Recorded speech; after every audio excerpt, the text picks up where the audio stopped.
10, 9, 8, 7, 6, 5, 4, 3, 2, 1. All systems go. You're listening to Sudbury News Talk. I want to show you something. Stand by. On the morning shift. Anything Could happen. Sudbury News Talk on the morning shift.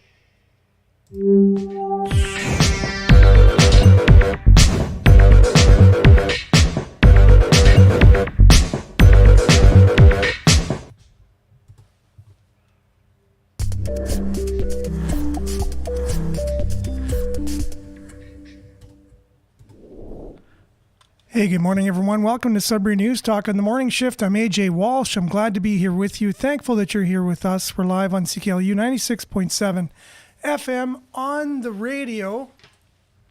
We're also streaming live at cklu.ca.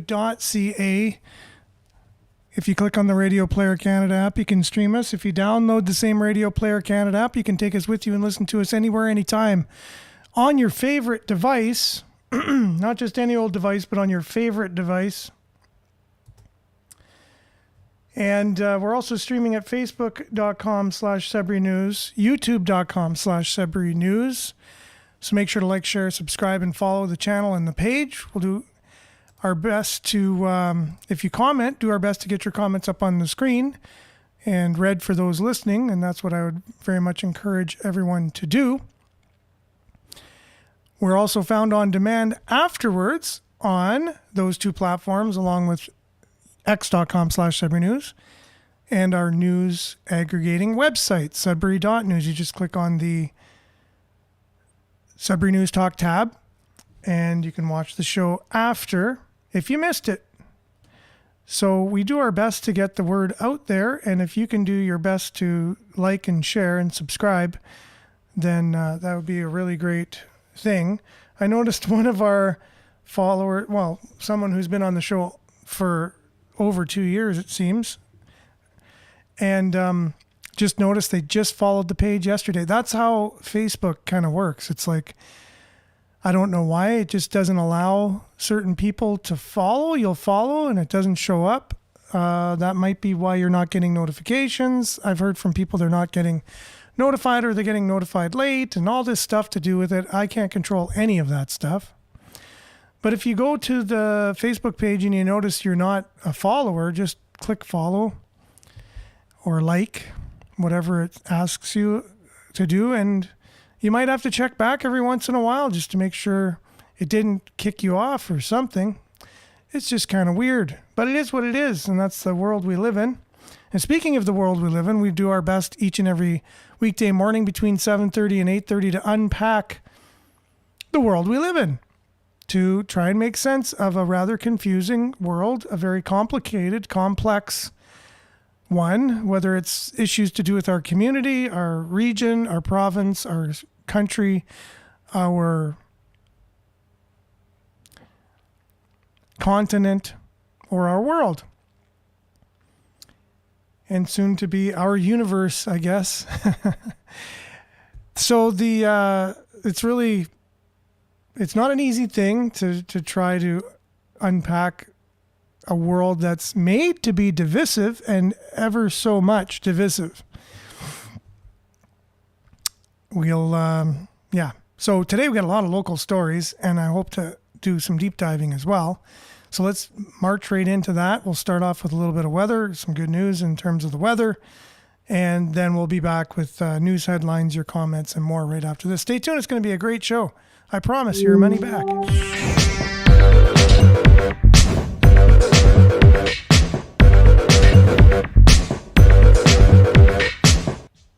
And Sudbury weather brought to you by sudburyweather.ca. Currently it's 11 degrees Celsius, mostly cloudy.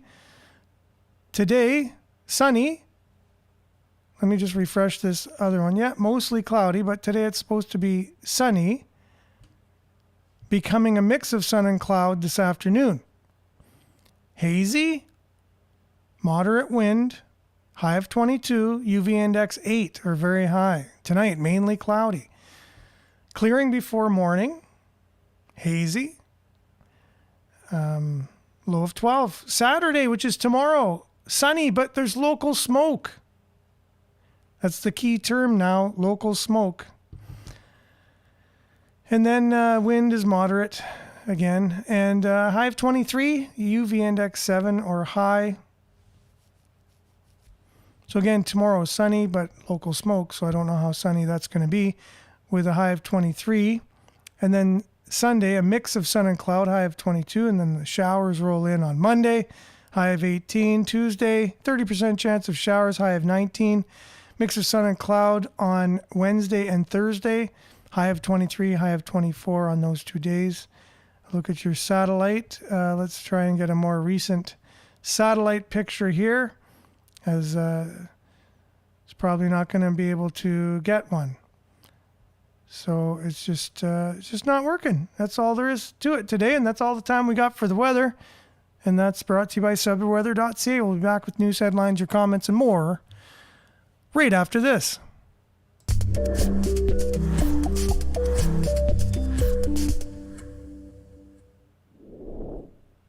Alrighty then. So here we are, and there you are. And we're together here, whether it's on the radio or it's online. Either one, I hope you're having a great morning. Northern Hillbilly, good morning to you. You're on YouTube this morning. Hope you're having a good morning. Judy as well as on Facebook. Marianne, good morning everyone from Barrie. Liked and shared as usual. And happy Friday, yes, for sure. And Hazel, good morning. Prayer emoji, much needed these days. And good morning, Andrew. I didn't notice Hazel's come up here. Yeah. For some reason, it doesn't show the emoji. It just says good morning, ... That's interesting. I wonder why. Oh, there it is. It just popped in there now. Odd, right? So and it just went away again. Oh no, that's just my eyes. So funny. Okay. Northern Hillbilly says every day is a learning day. You're right, including myself. Got to get my glasses. Today, learn what a Jesuit is. Well, that's interesting. So there's your deep thought of the day from Northern Hillbilly. Yes, that is something that I also wanted to learn more of. Apparently, I heard that Donald Trump was one, and now that was a very deep rabbit hole I was down at one point. But again, that's all I say. I'm not going to say any more than that. It was just a rabbit hole and a possibility, and it is what it is. Marianne says, I don't get notifications for anything I follow. Very interesting. And Liette, good morning. Hand clap emoji from Collingwood. Pat, good morning, people. And happy Friday. Peace sign. Good morning to you, Pat. And Monique, good morning. There's a sunshine emoji. Sheila from Quebec. Happy morning to you. Smiley emoji. And Marianne, yep, are getting the smoke also. And Nana, good morning. Blessings, everyone. Heart emoji, exclamation point. Looking forward to seeing you, I believe, tomorrow. Just to confirm that. I would be looking forward to that. And Lorraine, good morning, everyone. All y'all on Facebook here. Hazel, good morning to you. Oh, yeah. Oh, sorry. If you guys are saying good morning to each other, I can't tell on this program that I'm on. So I have to put up everything. And Estelle, good morning, heart emoji. No, the icon came up here, Hazel. It was just my eyes, I believe. And Jerome, good morning, Sudbury News, exclamation point. Larry, good morning, everyone. And there you go. So let's dive right in. Looks like I'm frozen here. As far as I can see on my monitor. I'm not sure why. Let me refresh and see what happens there. It's just interesting anyways how these things work. So now I'm unfrozen. There we go. Maybe it was just my device. So some local news headlines coming from our local news aggregator. If you haven't visited it lately, visit it. It's Sudbury.news, and it looks like that.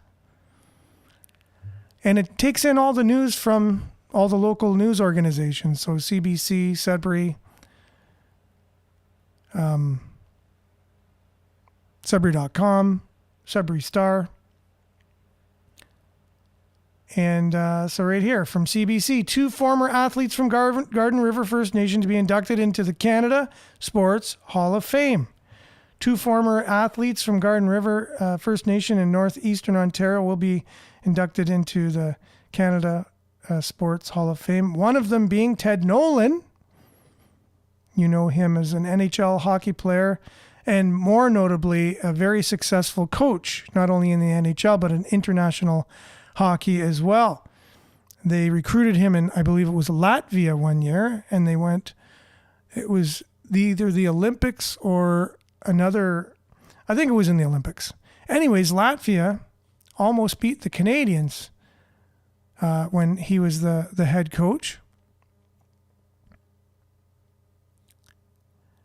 And yes, Pat, you're saying more smoke from the plains, and I can't disagree with you on that. And check out what Northern Hillbilly's talking about here with microwave weapons patents up to 2014. And then they stopped showing the patents after that. That's kind of interesting. They think why they want, yes, a war to happen. And it's going to be an interesting one. And we are ramping up. The world is heating up. Not only, the climate alarmists will say that, but heating up politically, and there are many, many very vulnerable areas of the world that it won't take much to actually put us over the edge. So we can expect to see a possibility of that very soon, actually. And just looking through here. So speaking of Sports Hall of Fame, Sudbury had our own inductees into our own Sports Hall of Fame just recently.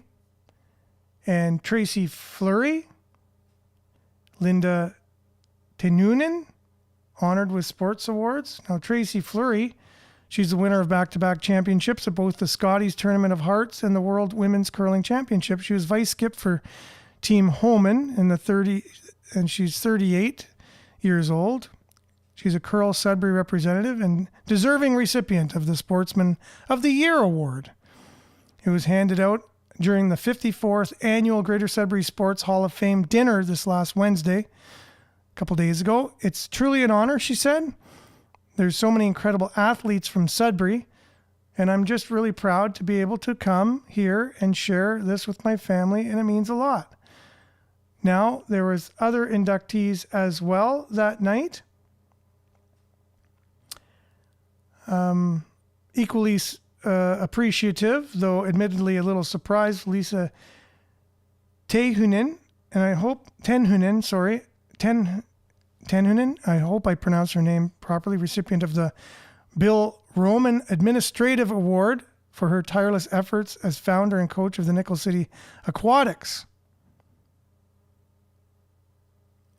Having started the NCA with only 15 members, she's guided the club's growth to more than 130, from Learn to Swim participants to Masters swimmers.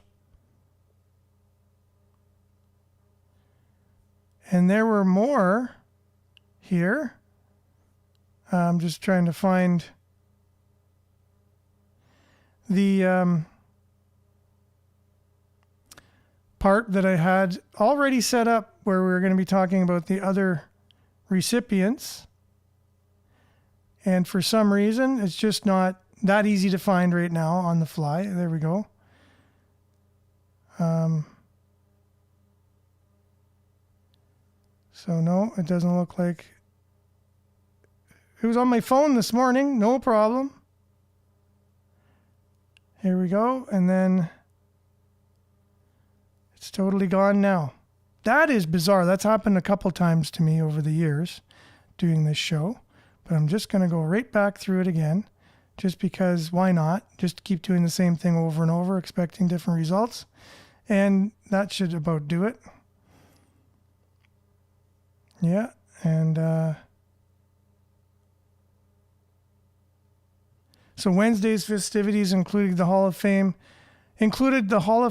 inductions of Megan Duhamel and Alex and Florence Hewitt as athletes, Bob Parker as a builder, and Dave Makala and Doug Benum as administrators, as well as the Sudbury Hard Rocks Spartans as winners of the Norm Mayer Dynasty Award. So anyways, yeah, so we had some of our own festivities for our local athletes right here in the greater city of Sudbury on Wednesday. And Doug, I'm sorry I was not able to make it out that night. I had other obligations, unfortunately.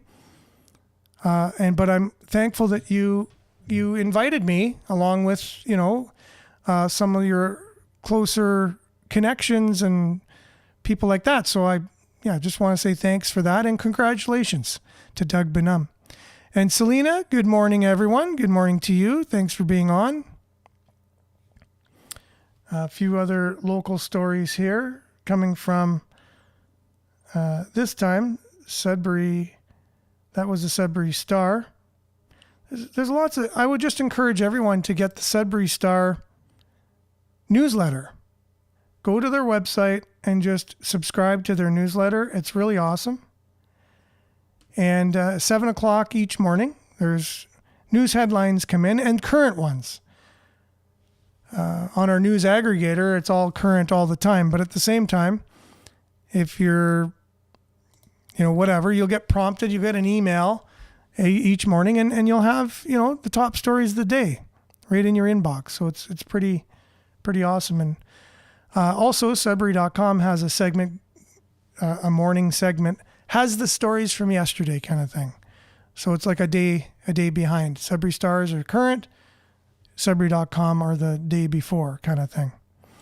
And so from Sudbury.com, local musician dies after accident left him badly burned. Sad story, well-known local musician Paul Corville, also known as Paul Lakeshore, died. These Meals on Wheels Sudbury announced the news in a local media post on Tuesday, in which they commended him as a pillar in our organization for all of our clients and us. Paul Lakeshore was a well-known musician, and the music community is mourning his loss as well, they wrote. Paul was a tremendous hockey coach and lived to be at his kids' games. Sudbury.com last reported on Corville last month when a GoFundMe fundraiser was set up in early May to assist in his care while he was being treated for extensive injuries sustained in an accident. He was being treated for second and third degree burns in a Toronto hospital at the time. On May 30th, an update was posted to GoFundMe page indicating that Corville had been placed in a medically induced coma and was on a ventilator. Tributes have been pouring out since Meals on Wheels Sudbury announced his death on Tuesday, and Paul was a remarkable person, hardworking, kind, and always someone you can count on, wrote Shannon, who identified herself as having worked with Corville at Meals on Wheels, and he made a lasting impression on me and so many of us who had the chance to work alongside with him. And so condolences to his family and those who knew him, and obviously he'll leave a hole in the Meals on Wheels organization and in the community in general. This has been going on for some time. This contractor or whatever was charged with ripping off people. And charter challenge looms in long-delayed Sudbury fraud trial. Sudbury court heard more about a Sudbury contractor's alleged fraud from 4 Crown witnesses appearing on the stand on June the 4th, but yet to come is the Charter of Rights submission from the Defense Counsel. The court learned the charter submission is written, however, formatted improperly, too long, and sent to the wrong email address. The 35 charges of fraud over $5,000 against David Murray, owner of Eco-Life Home Improvements, date back to 2016. But he was first arrested and charged in 2019 for taking deposits for work, but never completing it. The case has suffered a number of setbacks, including hiring and firing of several defense attorneys, and significant delays due to the COVID-19 pandemic, and has been ongoing since 2021. This delay means that the case now is subject to a Section 11B charter challenge. Section 11B refers to the accused charter right to trial in a reasonable time and begins from the laying of the charge up to and including the date of sentence is imposed. Now, this is the issue I have with this kind of thing. Sure, if it's taking a long time due to things that the defendant had nothing to do with. In this case, he has switched his defense many times, right? Which attributed to the long delay. So in that case, I would say it shouldn't happen. And there's a similar case in a murder trial here. If we go back to Sudbury Star. And again, here I'm going to have to find it again. Sudbury man who admitted to killing his wife recants guilty plea. So again, right? The more tactics they have on their side, prolonging the proceedings, then they can use this 11B and say, oh, it's taken too long. A Sudbury man who admitted to killing his wife in 2022 now wants to withdraw his murder plea. Hitinder Sharma is looking for a new lawyer. See? So he fires his lawyer, gets a new lawyer, and then fires that lawyer, and then things just keep going on and on and on until they say, oh, it's taken too long. We can't really talk about this anymore. We can't really try this, according to 11B of the charter. These developments came to light on Thursday in Sudbury Court during what was supposed to be Sharma's sentencing hearing, right? So now this is a delay. He pleaded guilty on March 10th to second-degree murder for the death of his wife, Kanika Aurora, 27, almost 3 years ago. So it's been 3 years almost since this has happened. And he's just at his sentencing hearing. However, his sentencing hearing never got off the ground because Sharma and his lawyer, Edmund Paquette, had a falling out. On Thursday, Paquette asked to be removed as Sharma's counsel, which Superior Court Justice Patrick Boucher granted. After the guilty plea was entered, Mr. Sharma instructions dramatically changed, Paquette told the judge, due to irreconcilable differences between Mr. Sharma and I. It has rendered my representation of him impossible at this point. Now, to me, that could be a tactic just to prolong everything to the point where it's just going to be thrown out, which maybe in this case for a murder trial, you can't throw it out. I have no idea. Either way, it's just a tactic to prolong things as far as I'm concerned. You wait till the day of the sentencing and then tell the judge that you have irreconcilable differences, you know? And if you can see in the case of the fraud case, he went through several lawyers until the point now he's going to say, oh, it's taken too long, so we got to throw this out of court. Diane, good morning to you. Thanks for being on. So that and so many other things going on locally. And I'm really glad I got my new mic system set up. So every time I look away from the mic, you can actually hear me still. So grateful for that. Thanks, Billy, for setting me up. And Rob, we tried to get some mics from CKLU to solve the problem. That didn't work. So I needed a little adapter for my own mic, and that did the trick. So we're up and running with that. So a little bit of deep diving today. Save some videos from yesterday. All kinds of stuff going on in the world around us, right? And, this just little tidbit of information. We talk about the climate so much these days. And just a little bit tidbit of fact for for some of our climate alarmist friends. Now, the climate is warming. We don't know how much it's warming or how much mankind is contributing to it, how much is natural, how much is unnatural.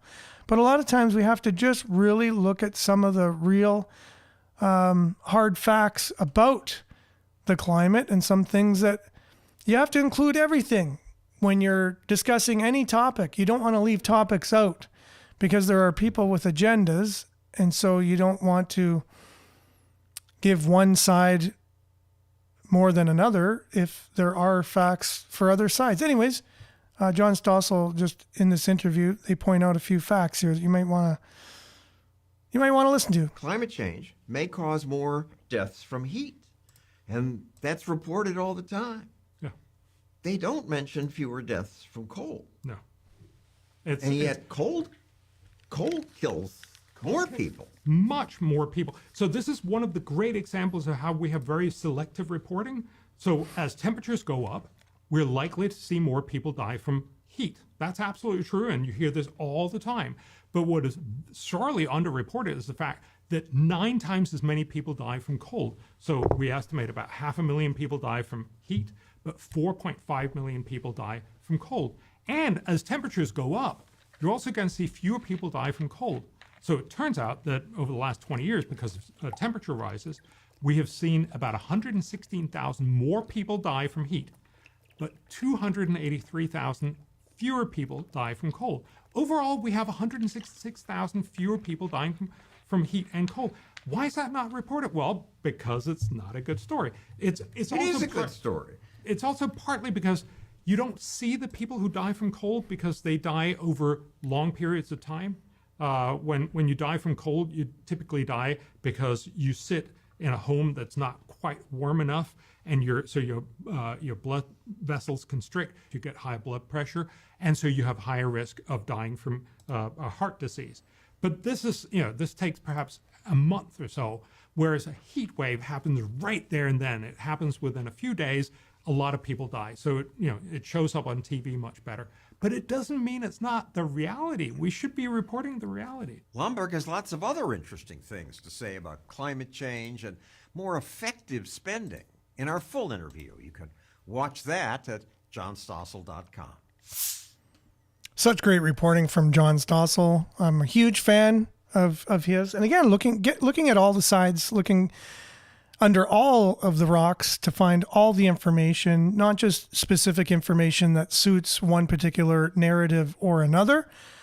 I think everyone can agree with that type of logic, right? No matter what side of any kind of argument you're on or what kind of position you take, you can't disagree with the idea of getting all the facts. Right? Everyone would say, oh, yeah, of course, you got to get all the facts. And that's true. And you do. So you have to be open to just facts or just information that you uncover, right? And so along these lines, it's the same thing. Reason Magazine, it's another, journalistic outlet, been around for many years, talking about this very thing to give some perspective to what we've been talking about in terms of the climate in our narratives, mainstream media, what's generally accepted by everybody. It's kind of, you only hear the one side. And so it's very important to get all the sides, to get all the facts, so that way you can make an informed decision about anything. And it's just as true, if not so much more important in this case. We're like, the world is going to end in 12 years if we don't address climate change. To avert the worst consequences of climate crisis, we have 9 years left. We're going to pass the point of no return within the next 8 to 10 years. You've probably heard the claim that we have a dozen years or less to stop climate change from inflicting permanent damage on the planet. We've already waited too long to deal with this climate crisis. We can't wait any longer. President Biden cited the deadline when announcing that the U.S. would rejoin the Paris Climate Accord, an international agreement to curb greenhouse gases. I'm signing today an executive order to supercharge our administration's ambitious plan to confront the existential threat of climate change. It is an existential threat. And we're told by all the leading scientists in the world we don't have much time. I read the report that the people claiming a 2030 deadline are relying upon, and they have misread it. Aaron Brown is a mathematician and statistician who was taught at NYU and UCSD. He's also the former chief risk officer at the hedge fund AQR Capital Management. Brown says that activists and politicians are misrepresenting the science in a rush to implement unwise solutions. I am here to say our house is on fire. We must change almost everything in our current societies. Rather than protecting the most at-risk ecosystems and populations, these proposals are likely to backfire and cause further harm both to the environment and to the most vulnerable people on the planet. Whether you think climate change is an existential issue or merely one of several important threats we face in the future is a completely separate issue from how quickly we should act. People pushing a 2030 deadline are committing us to very risky solutions that could backfire. Based on all the evidence, I think we have more time. We can consider reasonable solutions that don't risk the economy and don't risk the planet, and that people will actually stick to for the long term. I don't want you to be hopeful. I want you to panic. So where did the claim that we have until 2030 come from? Among the first to popularize it was teenage climate activist Greta Thunberg, who in speaking before the UN chastised world leaders for their inaction. People are suffering. People are dying. And all you can talk about is money and fairy tales of eternal economic growth. How dare you? Thunberg took the 2030 deadline from a 2018 special report by the UN's Intergovernmental Panel on Climate Change, or IPCC, authored by the world's top climate scientists and widely considered the gold standard in the field. This is a report that was actually asked for by governments under the Paris Agreement. They're going to get together in Poland later in the year to talk about the next steps, and our report is the only named input into their negotiations. Many politicians, activists, and journalists like Thunberg have cited the report as the basis for their claim starting in 2018 that there were just 12 years to save the planet, or that 2030 was a cliff. Reports that came out from the leading scientists in this world who told us that we have 12 years. The scientists are absolutely unanimous on this, that we have no more than 12 years. Scientists tell us, have said 1,000 times, all of us could be at a point of no return. But after the IPCC report was released, prominent climate scientists, including some of the report's authors, publicly raised doubts about the 2030 deadline.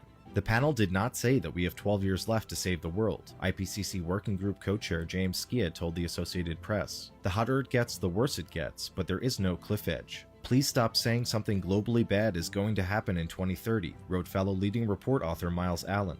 The IPCC does not draw a planetary boundary at 1.5 degrees Celsius, beyond which lie climate dragons. All the time-limited frames are bullshit, NASA's Gavin Schmidt told Axios. We are less than 12 years away from not being able to undo our mistakes. These numbers aren't anyone's opinions or political views. This is the current best available science. Did climate activists misread the report, or was it a purposeful attempt to mislead the public? That's not clear, but the IPCC report does use vague language that made it susceptible to misinterpretation. The foreword, for example, states that without a, quote, sharp decline in greenhouse gas emissions by 2030, there will be irreversible loss of the most fragile ecosystems, and crisis after crisis for the most vulnerable people and societies. The fall off a cliff idea is not supported by the IPCC report.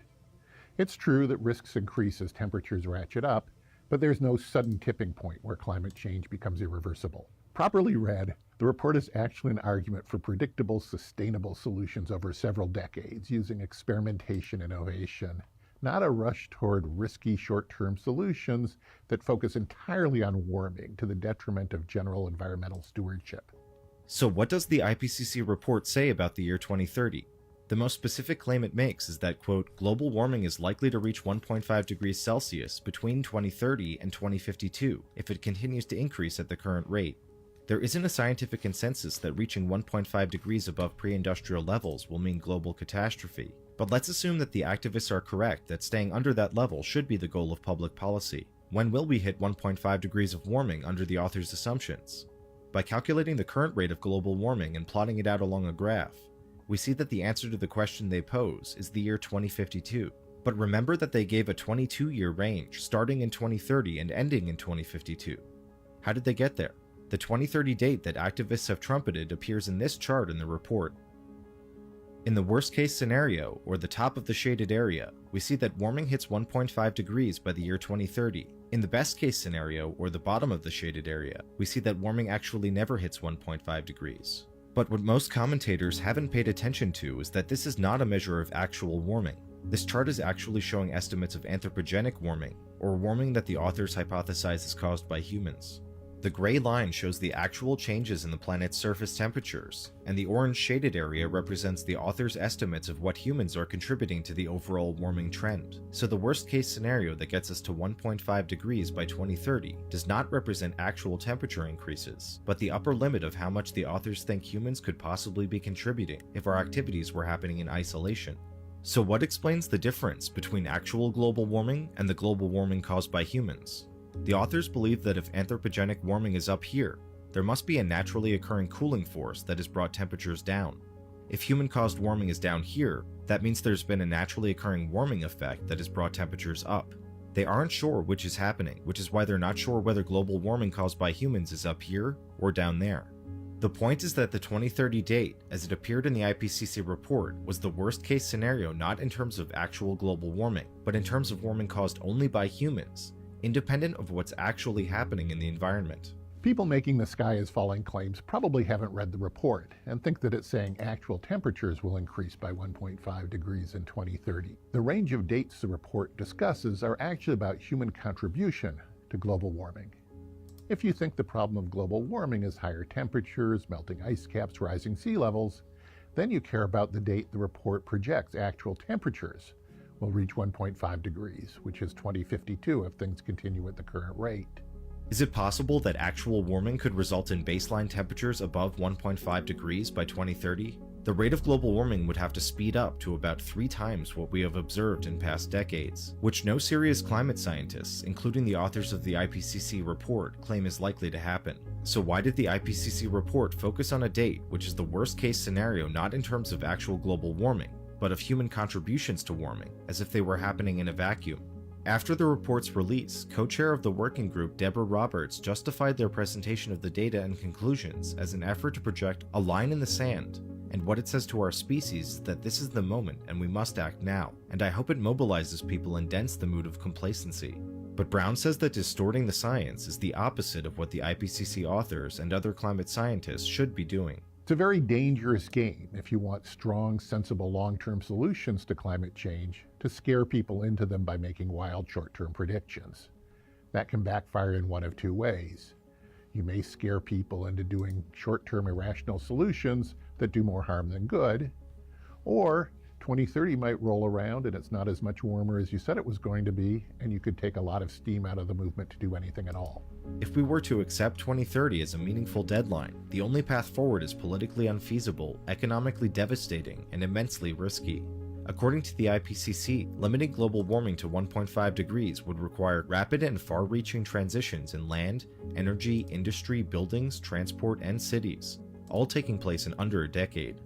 Emissions reductions as currently envisioned won't work. Supporters of the Paris Climate Accord acknowledge that if fully implemented, it still won't come close to keeping warming under its goal of 1.5 degrees. Even if we did everything that we said we were going to do when we signed up in Paris, we would see a rise in the Earth's temperature, which is catastrophic. Just reducing emissions is not enough. Our greenhouse gas emissions has to stop. Zero in 2050 means nothing if high emission continues even for a few years. They're not thinking through the implications of what they're calling for. If we need a solution by 2030, that means geoengineering and other dramatic, untested strategies with unpredictable effects.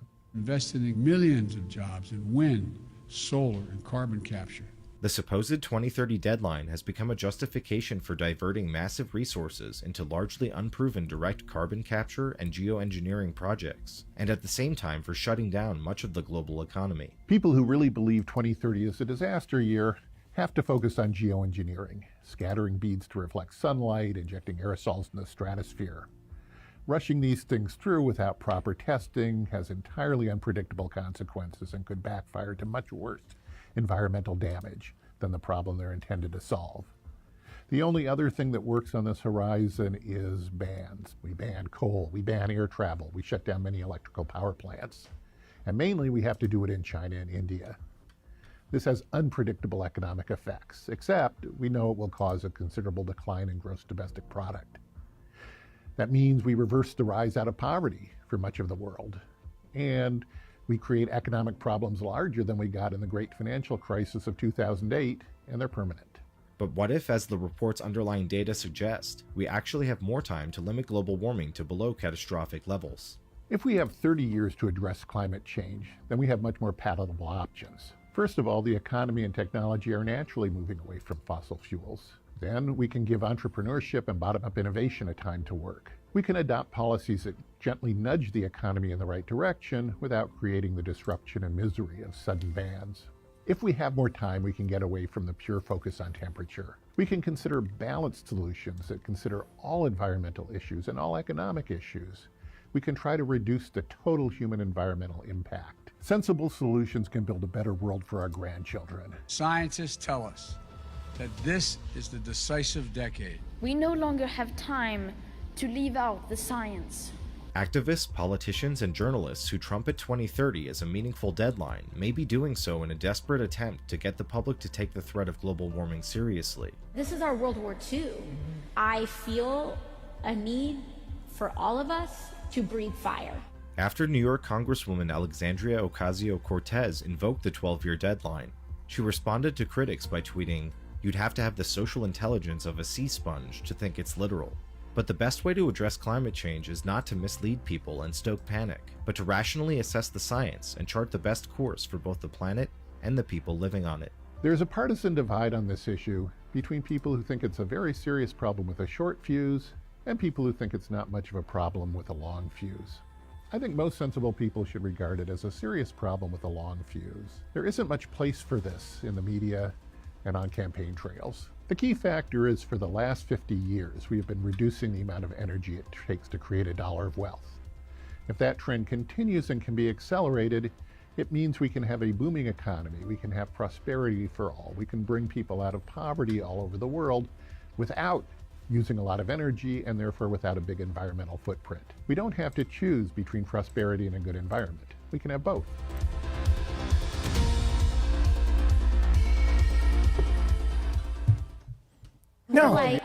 Now you can just tell the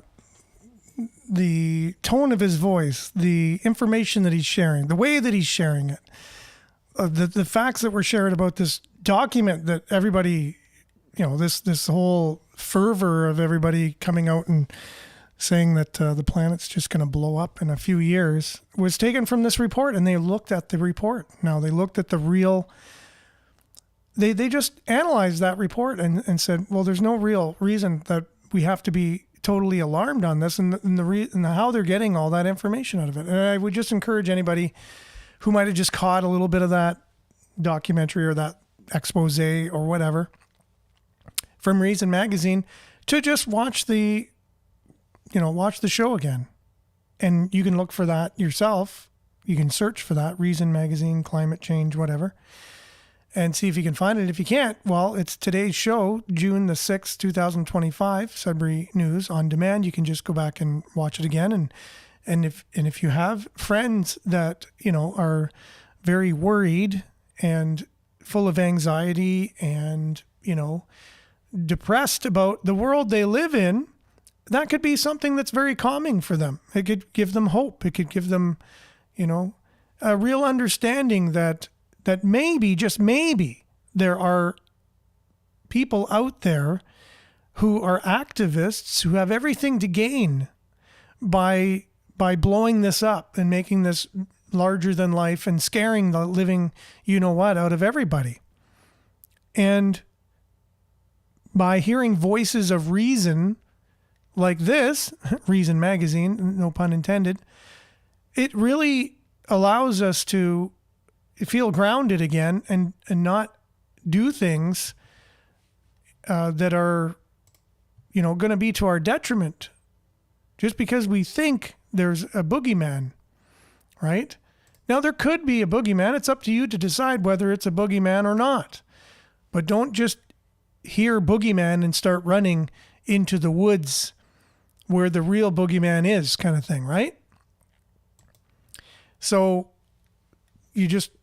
it's always good to do your research, take a step back, get all the facts, look where your facts are coming from. If they're only coming from one particular spot, say, okay, what's the devil's advocate on this? What's the opposite? Let's just hear the opposite, even though it's going to make my stomach turn. I'm going to feel like hurling.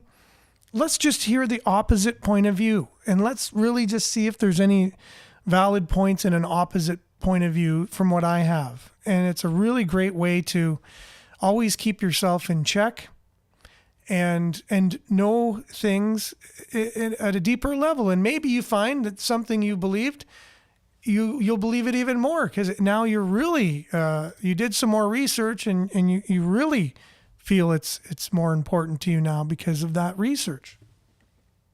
But don't just be stuck in an echo chamber and getting your information all from the sides that agree with you. Look outside of that and try to find, because people, I've been accused of this, of why do you play that on your show? You're not being unbiased. Well, there's a reason for that. And the reason for that is this show is a standalone in this community for showing the other side. There are plenty of shows on CKLU that will talk about what the Greta Thunbergs of the world talk about, and they'll just kind of reiterate all the things that the mainstream media is saying, and it's only one side. And our mainstream media is only one side. And the only chance that somebody in this community is going to get, if they don't do it on their own to hear some of these principles, is to hear or see what we show on this show, what we highlight on the show. And that's the reason why I do what I do with that. But in doing that, I'll have discussions like I'm doing now. I understand the sides. There's two sides to everything, and a lot of times more. A lot of people say there's three sides. There's your side, their side, and then the truth kind of thing, right? And so if you're interested in getting the truth about anything, anytime, anywhere, the ways to do that is to find out all of the information surrounding it. And some of those things are things you don't agree with. Have you always agreed with true principles? I don't agree with the principle of I can't eat whatever I want and still maintain a good physique. I don't agree with that principle. I'd love to eat pizza, ice cream, chocolate bars all day long and not gain any weight. I would love that. But the truth is it's not that. That's not the truth. And so I have to accept the truth that I can't just eat whatever I want and it not affect my weight. And there's many other examples like that out there, right? And so if I want to benefit myself in any way, shape, or form, I say to myself, wow, I really like eating those things, but I can't eat them all the time. And maybe I have to eat them in moderation. And maybe I got to adjust things so I can have a balanced life and attain my goals according to true principles. And that's one example.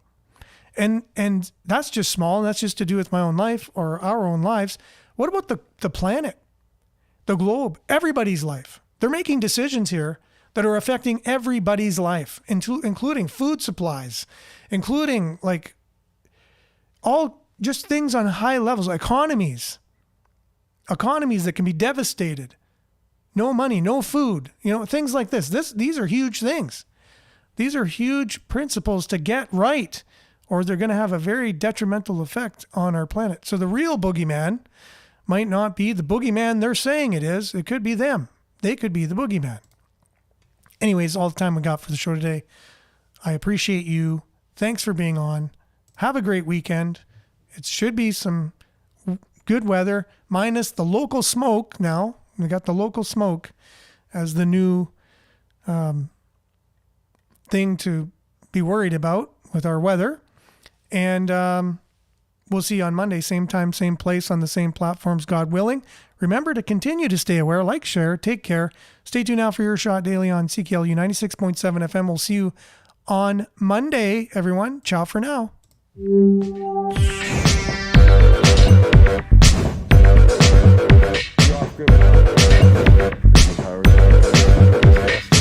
I want something different.